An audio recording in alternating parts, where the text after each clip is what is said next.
अस्सलाम वालेकुम। Last lab में हमने कर ली थी। हम देख रहे थे अगर वैलिड और इंटर बस वहाँ पर एक एरर मैसेज आ जाता एंड अभी हमारे पास एपीए वर्किंग में मैं अभी पैरेलल में भी जाता हूँ और हमारे पास ये फाउंड कर रही है इसी तरह मैं पोस्टमैन के साथ भी गेट रिक्वेस्ट एक कंट्री पे गेट रिक्वेस्ट किया तो कंट्री से आ गई, और अगर मैं सिटी पे गेट रिक्वेस्ट करता तो इसे आ जाता है हमारे पास। और हमारे पास मगर अभी ये रिकॉर्ड कोई ऑथेंटिकेशन वगैरह इसके ऊपर नहीं लगी। तो आज हम देखेंगे इस वीडियो में कि बेसिक सिक्योरिटी कैसे इम्प्लीमेंट, लाइक लॉगिन हो के इस एपी को एक्सेस किया जा सके, लॉगिन हुए बगैर एक्सेस ना किया जाए। तो उसके लिए अगेन मैंने इस डॉक्यूमेंटेशन में सब कुछ मेंशन किया हुआ है हमारे पास स्प्रिंग सिक्योरिटी। ठीक है, यहाँ हम बेसिक सिक्योरिटी देखेंगे कैसे to implement Spring Security. First we need to add Spring Web Security. क्या हमें implement करनी है Spring Security, तो हमें Spring Web Security की डिपेंडेंसी वह इंक्लूड करनी पड़ेगी। तो मैं इस लिंक के ऊपर चला जाता हूँ और यहाँ से जो लेटेस्ट वर्जन चल रहा है इसका Spring Web Security का वो कॉपी कर लेता हूँ, अपने प्रोजेक्ट में ला के मैं form.xml में वो डिपेंडेंसी में इसकी ऐड कर देता हूँ। स्प्रिंग वेब सिक्योरिटी की मैंने डिपेंडेंसी ऐड कर दी और इस मेवन को मैं यहाँ से रिफ्रेश कर लेता हूँ।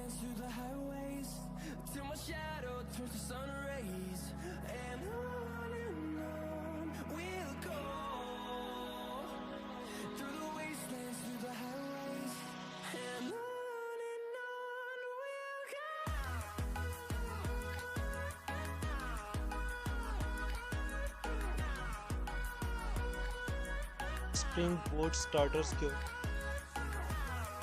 और ये इंक्लूड हो चुकी है। अब हम ज़रा प्रोजेक्ट स्टार्ट करते हैं।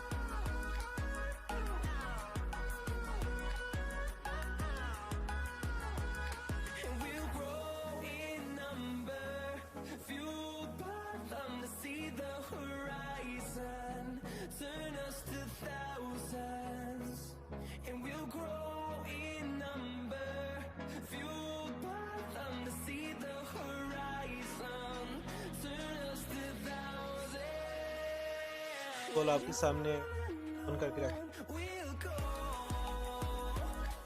जो ही हमने वो देखें डिपेंडेंसी इंक्लूड की है, आपके पास कंसोल में भी आ रहा होगा जनरेटेड सिक्योरिटी पासवर्ड जनरेट कर दिया। और अगर अब मैं एक्सेस करता हूँ इसे तो देखें पहले हमारे पास लॉगिन पेज आ रहे हैं कि लॉगिन हो के फिर एक्सेस होगी, लॉगिन हुए बगैर एक्सेस। और इसी तरह अगर मैं पोस्टमैन से भी एक्सेस करता हूँ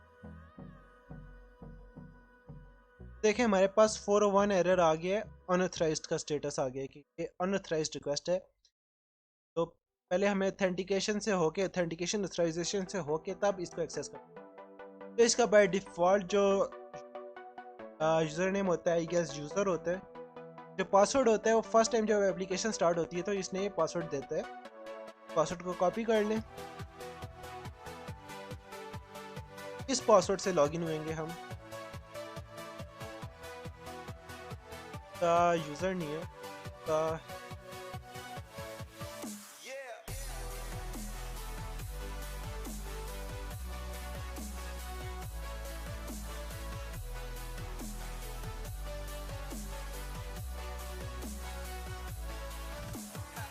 इस डिफ़ॉल्ट यूज़र नेम यूज़र ही है। पासवर्ड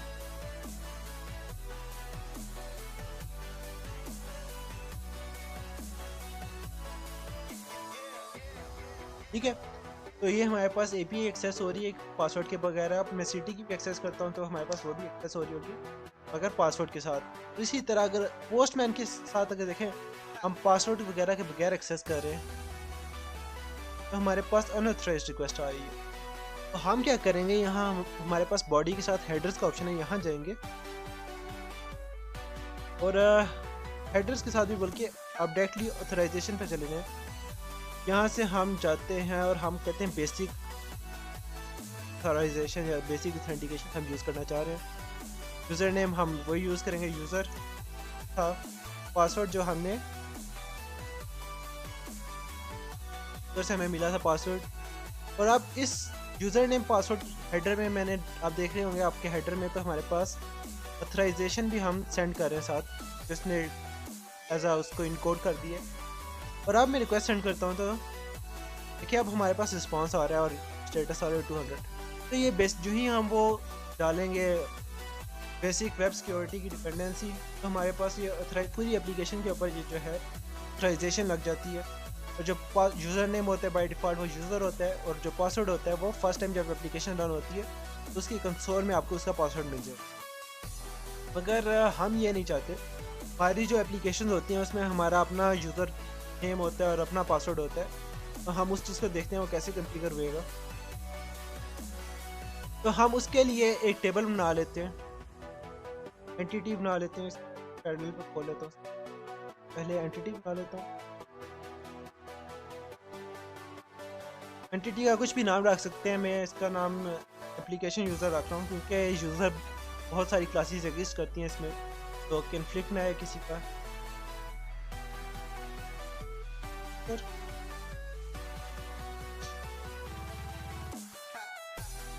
और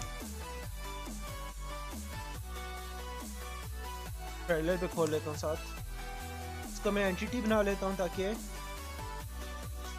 एंड देन मैंने बताया था टेबल किस लिए यूज़ होता है। टेबल हमने अगर डाटाबेस में इसका नाम कुछ चेंज करना हो तो हम टेबल यूज़ कर सकते हैं और इसके नेम स्पेसिफाई कि डाटाबेस में इसका टेबल का नाम क्या बने, यूज़र हो जाए।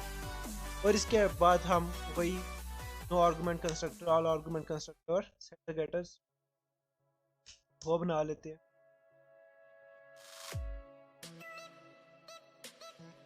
ये चीज़ सब बन गई और अब इसमें हम वो प्रॉपर्टीज देख लेते हैं हमें क्या क्या चीज़ें चाहिए। लाइक मैं क्या चाहता हूँ कि एक तो हमारे पास होगी ID, just ID, user name,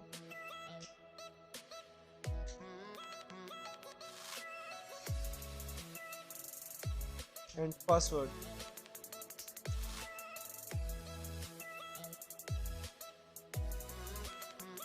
and ID को हम ऑटो इंक्रीमेंट पे लगा देते हैं।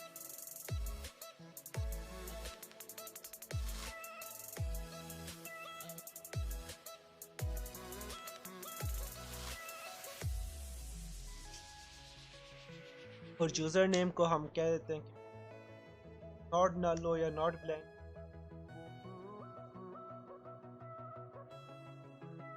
साथ मैसेज भी हम देना चाहें तो ऑप्शन।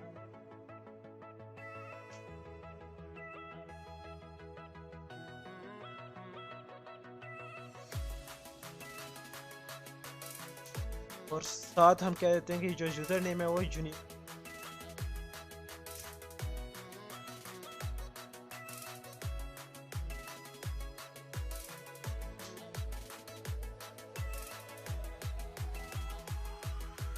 और इसी तरह हम पासवर्ड का भी कह सकते हैं कि ना लेबल होना चाहिए, मैं कह तो नॉट ब्लैंक, नॉट नॉट।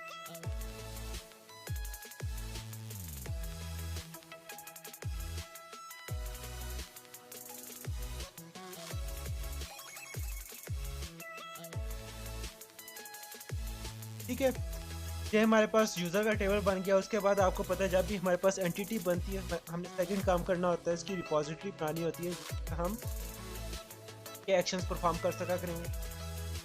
तो मैं इसकी साथ ही रिपॉजिटरी बना लेता हूँ। फिर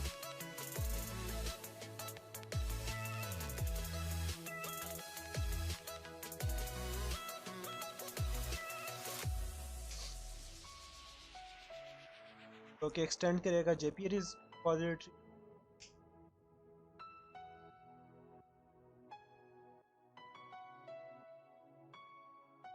क्लास दे देते हैं अपनी क्लास।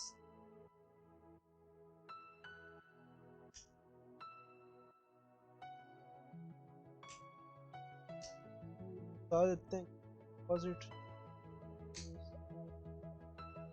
अब बहुत सारे तो मेथड इसमें ऑलरेडी इम्प्लीमेंट हुए होते हैं कि हमने देखे भी हैं। आ सको override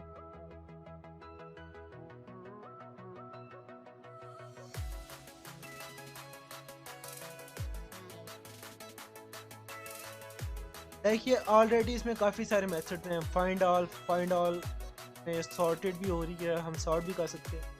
find all bye ID, save all, flush, save and flush, और इसमें भी बहुत सारे मेथड्स ऑलरेडी हैं, ठीक है, जो कि इसमें ऑलरेडी एग्जिस्ट कर रहे हैं।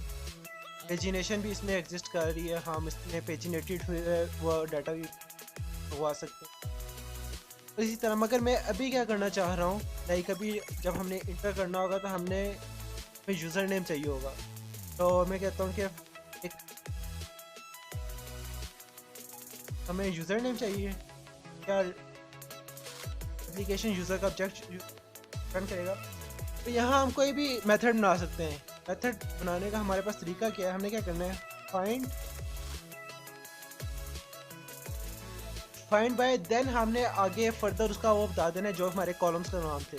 कॉलम्स अभी कौन कौन से एग्जिस्ट कर रहे हैं इसमें, आईडी है, यूज़र नेम है और पासवर्ड है, ये 3 कॉलम्स हैं। तो तीनों में से किसी भी से भी हम फाइंड करना चाहें तो हम कर सकते हैं। मैंने अभी यूज़र नेम के थ्रू फाइंड करना है, तो क्या करेंगे, मगर जो आपने कॉल करना है वो यहाँ आप लोगों ने कैमल केस यूज़ करता, पार्सल केस यूज़ करना। बेसिकली ओवरऑल में कैमल केस ही यूज़ होता है, फाइंड का एफ स्मॉल, बाकी आगे बाय कैपिटल, और इसी तरह यूज़र नेम, इसमें हम इसे यूज़र नेम पास कर देंगे।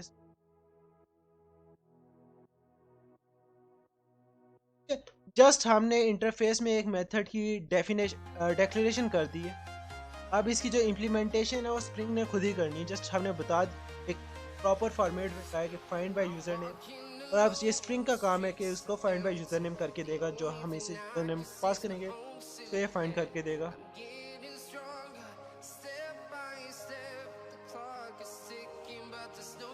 अब इसको फर्दर हम इसकी अब यूज़र सर्विस बनाते हैं और उसके अंदर हम इसको फर्दर बिजनेस लॉजिक।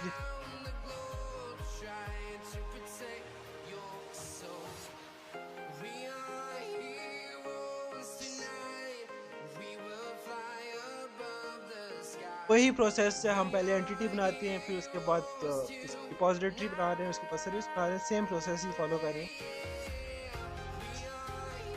मगर ये जो सर्विस है ये यूज़र डिटेल सर्विस को इम्प्लीमेंट करेगी, ये जो हमारी क्लास है। अब ये जो यूज़र डिटेल सर्विस है ये स्प्रिंग सिक्योरिटी की बिल्ट इन क्लास है, तो इम्प्लीमेंट करेगी। उससे पता चलेगा कि हम अपना कोई टेबल यूज़ करना चाह रहे हैं लॉगिन के लिए। सर डिटेल सर्विस जो कि क्या कहाँ था, स्प्रिंग फ्रेमवर्क की सिक्योरिटी में से था, और इसके आगे हमने कुछ इम्प्लीमेंट करना मेथड्स। और देखें लोड बाय यूज़र नेम का मेथड हमने इम्प्लीमेंट करना है। तो यहाँ हमने ठीक है लोड बाय यूज़र नेम, और यहाँ हमने बता देना है कि ठीक है यूज़र नेम कहाँ से लेना है, रिपॉजिटरी से लेना है। तो रिपॉजिटरी पहले मैं इंजेक्ट करवा देता हूँ यहाँ, प्राइवेट यूज़र रिपॉजिटरी, तो ऑटो वाइड के थ्रू इंजेक्ट करवा देता हूँ।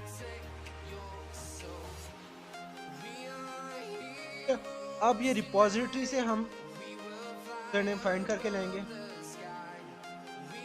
User repository find by user name का जो मेथड भी हमने बनाया था, तो हम स्ट्रिंग में बेसिकली हमारे पास यूज़र नेम आ रहा था, इसको यूज़र नेम ही हो जाए, तो इसको हम यहाँ आगे फर्दर पास कर देते हैं। अब स्प्रिंग सिक्योरिटी के मैंने मेथड से यूज़र नेम पिक किया है, और मैंने जो हमारा रिपॉजिटरी थी उसमें मैंने यूज़र नेम सेंड कर दिया, और इसका जो रिज़ल्ट आएगा उसे हम स्टोर करवा लेते हैं।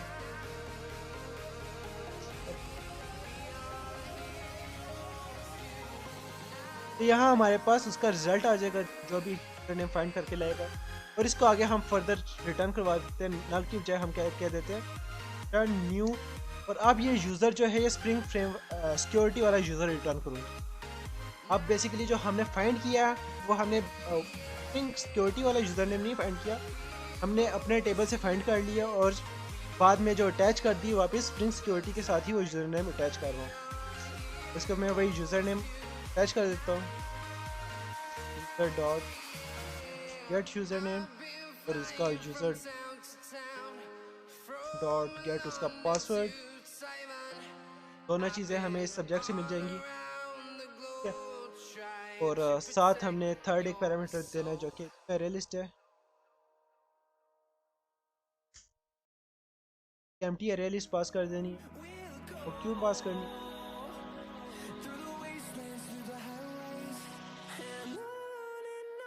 नेम पासवर्ड और थर्ड है सेक्शन है स्ट्रिंग सिक्योरिटी।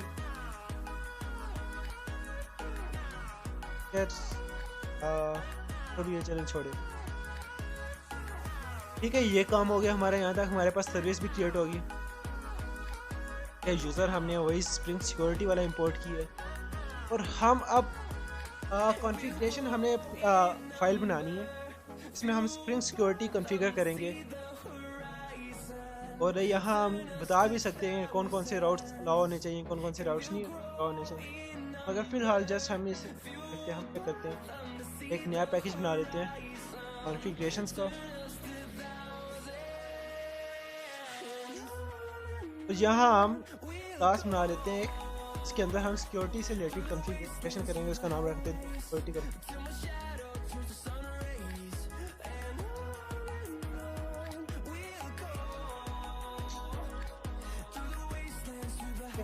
किसी भी क्लास को स्प्रिंग फ्रेमवर्क को बताने के लिए कि कॉन्फ़िगरेशन की क्लास है तो हम उसके ऊपर कॉन्फ़िगरेशन की एनोटेशन यूज़ करते हैं, सर्विस की एनोटेशन यूज़ करते थे, रिपोजिटरी की करते थे, तरह कॉन्फ़िगरेशन की एनोटेशन। और इसके ऊपर हमने बताना है कि भाई इनेबल सिक्योरिटी करनी है, इनेबल वेब सिक्योरिटी। और ये जो हमारी क्लास हुआ करेगी किसको एक्सटेंड करेगी, x tends web security configuration adopter को। इसके अंदर हम वो यूज़र सर्विस इंक्लूड कर लेते हैं और यहाँ से हम क्या करेंगे, बेसिकली जो हमारा पासवर्ड है उसको हम इनकोड करें। हम password as a plain text नहीं स्टोर करवाएंगे, हम उसे पासवर्ड को इनकोड करके स्टोर करवाएंगे। तो हम क्या कर लेते हैं, हाँ ऑटोवर्ड प्राइवेट सर्विस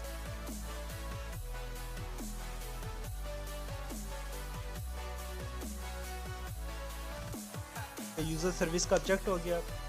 देन हम इसमें ओवरराइड करेंगे एक मेथड इसका स्प्रिंग वेब सिक्योरिटी कॉन्फ़िगर का। कौन सा मेथड हमने इंप्लीमेंट करना है, कॉन्फ़िगर का, जिसमें ऑथेंटिकेशन मैनेजर बिल्डर। कॉन्फ़िगर का ये वाला जो ऑथेंटिकेशन मैनेजर बिल्डर है इसे हम ओवरराइड करेंगे और यहाँ हम क्या कर देंगे, हम करेंगे authentication dot use detail service. आप हमारी कौन सी यूज़ करें, आप हम कहते हैं कि हमारी वाली जो सर्विस है वो यूज़ करें जो हमने बनाई थी, डिफ़ॉल्ट वाली यूज़ ना करें, हमारी सर्विस यूज़ कभी इसमें काम करने। ठीक है, और साथ हम पासवर्ड इनकोड कर देंगे। एक और चीज़ हम काम करेंगे, हम क्या करते हैं पब्लिक, अब ये हम जस्ट पासवर्ड इनकोड करने के लिए यूज़ कर रहे हैं।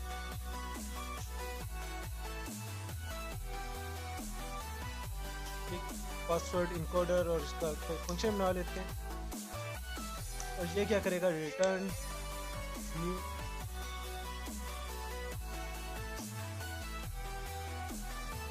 और ये क्या होगी, हमारे पास बीन होगी, बीन ऑटोमेटिकली काज होगी। यहाँ हम बता देते हैं कि ठीक है ये जो हमारी सर्विस है के साथ हमें क्या करना है, पासवर्ड इनकोडर यूज़ करना है। तो वो कौन सा पासवर्ड इनकोडर है, ये वाला।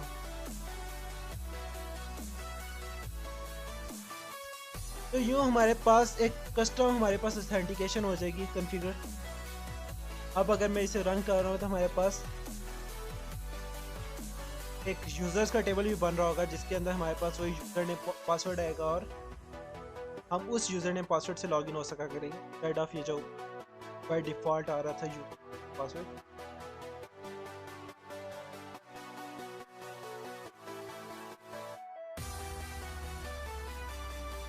अब देखें, अब हमारे पास उसने बाय डिफ़ॉल्ट जो पासवर्ड देता था वो नहीं दिया, क्योंकि अब जो हमारा यूज़र का टेबल है वो यूज़ होएगा पासवर्ड्स वगैरह के लिए। डेटाबेस दिखा देता हूँ एक दफ़ा। देखें डेटाबेस में हमारे पास एक यूज़र का टेबल बन गया है जिसके अंदर हमारे पास यूज़र नेम और पासवर्ड होएगा। मैं अब यहाँ से रिकॉर्ड इंसर्ट नहीं कर सकता क्योंकि मैं यूज़र नेम तो चलो इंसर्ट करवा दूँगा, जो पासवर्ड है वो इनक्रिप्ट होकर यहाँ स्टोर होएगा। तो उसके लिए मैं फिर यहीं एप्लीकेशन से ही फ़िलहाल इंसर्ट करवाता हूँ।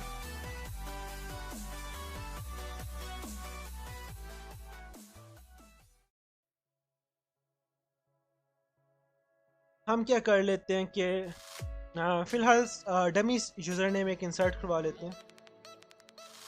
तो हमारे पास क्या एक मेथड होता है, एक मेथड नहीं एनोटेशन होती है बल्कि, पोस्ट कंस्ट्रक्ट। किसी भी मेथड के ऊपर अगर आप ये एनोटेशन लगा देते हैं ना पोस्ट कंस्ट्रक्ट, तो उससे क्या होगा, ये जब भी एप्लीकेशन रन हुआ करेगी तो ये मेथड कॉल हो जाया करेगा, ये एनोटेशन हुआ करेगी। तो हम क्या करते हैं, हमारे पास जो स्प्रिंग की क्लास होती है, एक बेसिक क्लास बनती है जो कि स्प्रिंग एप्लीकेशन को स्टार्ट कर रही होती है। ये जो हमारे पास पैकेज में बनती है, इसके अंदर अगर आप देखें तो हमारे पास बेसिकली स्प्रिंग एप्लीकेशन को स्टार्ट कर रही होगी। तो यहीं हम मेथड बना लेते हैं। क्या करेगा, पब्लिक कहता हूँ, void कहता हूँ, इसका नाम रख देते हैं ऐड यूज़र। ये मेथड क्या करेगा, जस्ट यूज़र को ऐड करेगा,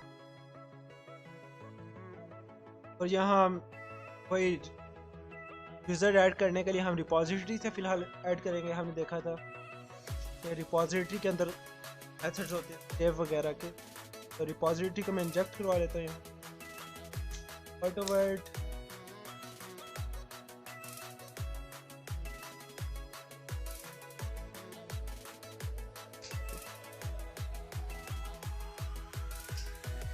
ठीक है, एक और चीज़ जो हमें पासवर्ड इनक्रिप्ट करने के लिए हमारे पास बाइक्रिप्ट पासवर्ड इनकोडर की हमें क्लास चाहिए। इसको हमने बीन भी बना दिया था वहाँ, ताकि जब भी इस जो हम कॉल करेंगे मेथड, तो उससे वो वाला मेथड कॉल हुएगा। प्राइवेट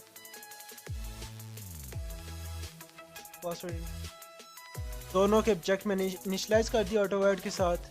यहाँ हम इसे फंक्शन बना लेते हैं जिसके अंदर हम चेक कर लेते हैं, पहले चेक कर लेते हैं फिर if user repository dot find by user name हम कहीं चेक कर लेते हैं। लाइक फॉरवर्ड अगर ऑलरेडी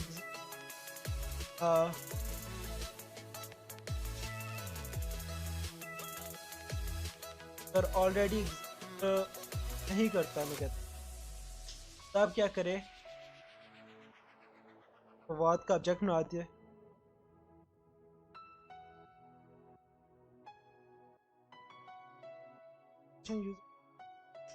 हमने 3 चीज़ें देनी होती हैं, first ID, second user name, third होता है इसका पासवर्ड।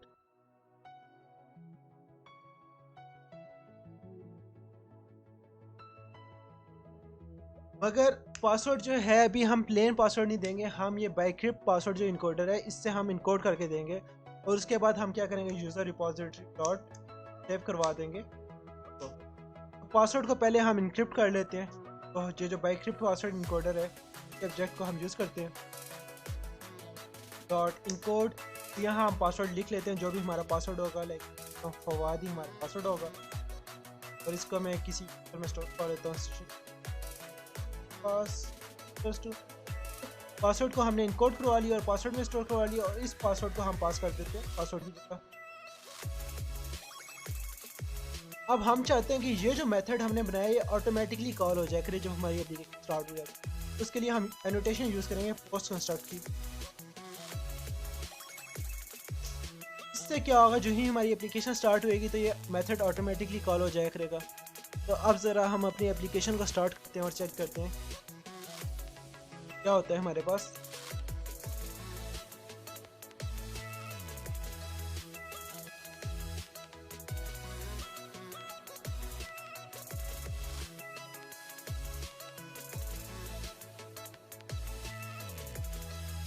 तो अगर आप देख रहे हैं यहाँ हमारे पास क्यूरी भी एग्जीक्यूट हो चुकी है।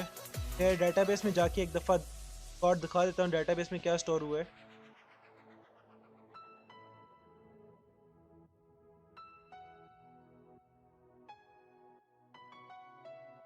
तो ये देखें यूज़र के टेबल में हमारे पास यूज़र नेम फवाद आ गया एज इट इज़।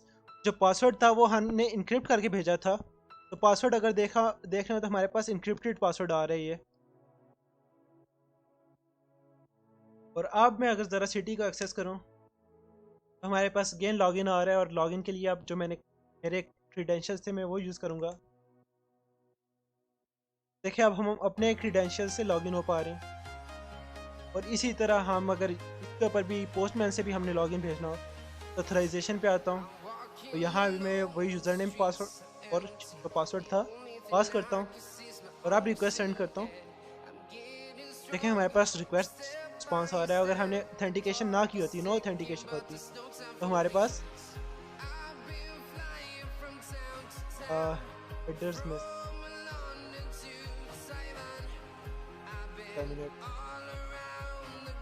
इसके रिस्पॉन्स क्यों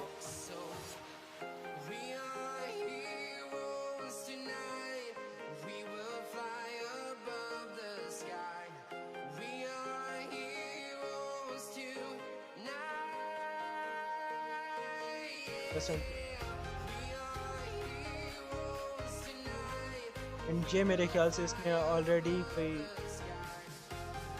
खाना नहीं, अच्छा इसने सेशन स्टोर किया हुआ है आई गेस।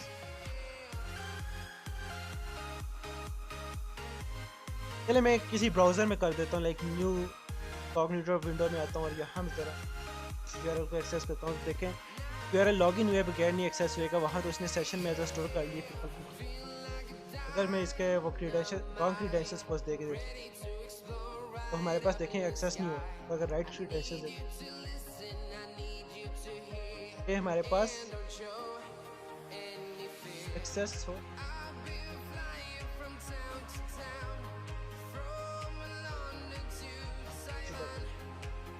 एंड अगर हम सही वो की कॉल करते हैं तो हमारे पास एक्सेस, तो यूँ हमारी बेसिक ऑथेंटिकेशन इंप्लीमेंट होगी। सिंपल सी है, जस्ट हमने क्या स्टेप्स किए हैं, एक दफ़ा स्टेप्स वाइज कर लेते हैं। हमने क्या किया, हमने स्प्रिंग वेब सिक्योरिटी को इंक्लूड कर लिए, फिर हमने एंटिटी बना लिए, एंटिटी के बाद हमने रिपोजिटरी बना ली और रिपोजिटरी में हमने एक नया मेथड हमने ऐड कर लिया कि फाइंड बाय यूज़र नेम, इस यूज़र नेम के थ्रू भी हमें रिकॉर्ड मिल सके। देन हमने एक सर्विस बना ली है जो कि किसको इम्प्लीमेंट करेगी, यूज़र डिटेल सर्विस। वहाँ हमने जो यूज़र डिटेल सर्विस जो बिल्ट इन स्प्रिंग सिक्योरिटी का मेथड है, load user name by user name, load user by user name, इसको हमने इम्प्लीमेंट किया है। और यहाँ हमने बता दिए कि जो हम यूज़र जो हमारी यूज़र का जो टेबल यूज़ करना है वो आप ये वाला यूज़ करना है, यहाँ से आपको यूज़र नेम मिलेगा, यहीं से पासवर्ड मिलेगा। देन हमने एक कॉन्फ़िगरेशन फाइल बनाई है जिसके अंदर हमने उसे बता दिया कि हमारी जो सर्विस यूज़ करनी है, ऑथेंटिकेशन मैनेजर ने कौन सी सर्विस यूज़ करनी है, जो हमारी सर्विस हमने बनाई थी वही सर्विस यूज़ करनी। और हमने बता दी कि पासवर्ड को इनकोड करना है, इससे पासवर्ड इनकोडर हमने एक बना दिए, ठीक है। और देन हमने फ़िलहाल जो डाटा है फ़िलहाल एप्लीकेशन स्टार्ट होते ही हमने इंसर्ट कर लिया।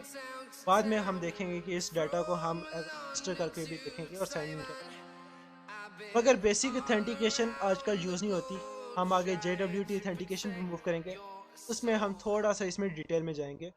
तो फ़िलहाल इस वीडियो